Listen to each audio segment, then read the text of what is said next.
ایک چینی بڑھیا کے گھر میں پانی کے لیے دو مٹکے تھے جنہیں وہ روزانہ ایک لکڑی پر باندھ کر اپنے کندھے پر رکھتی اور نہر سے پانی بھر کر گھر لاتی۔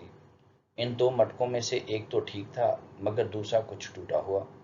ہر بار ایسا ہوتا کہ جب یہ بڑھیا نہر سے پانی لے کر گھر پہنچتی تو ٹوٹے ہوئے مٹکے کا آدھا پانی راستے میں ہی بہہ چکا ہوتا، جبکہ دوسرا مٹکا پورا بھرا ہوا گھر پہنچتا۔ ثابت مٹکا اپنی کارکردگی سے بالکل مطمئن تھا تو ٹوٹا ہوا بالکل ہی مایوس، حتیٰ کہ وہ اپنی ذات سے بھی نفرت کرنے لگا تھا کہ آخر کیوں کر وہ اپنے فرائض کو اس انداز میں پورا نہیں کر پاتا جس کی اس سے توقع کی جاتی ہے۔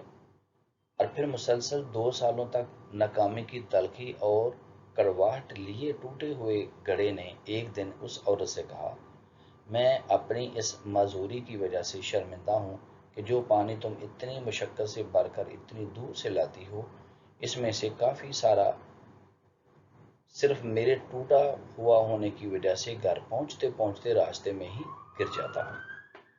گڑھے کی یہ بات سن کر بڑھیا ہنس دی اور کہا،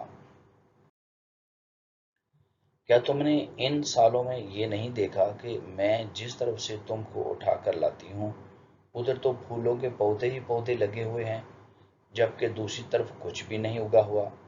مجھے اس پانی کا پورا پتہ ہے جو تمہارے ٹوٹا ہوا ہونے کی وجہ سے گرتا ہے، اور اسی لیے تو میں نے نہر سے لے کر اپنے گھر تک کے راستے میں پھولوں کے بیج بو دیے تھے تاکہ میرے گھر آنے تک وہ روزانہ اس پانی سے سیراب ہوتے رہا کریں۔ ان 2 سالوں میں نے کئی بار ان پھولوں سے خوبصورت گلدستے بنا کر اپنے گھر کو سجایا اور مہکایا۔ اگر تم میرے پاس نہ ہوتے تو میں اس بہار کو دیکھ ہی نہ پاتی جو تمہارے دم سے مجھے نظر آتی ہے۔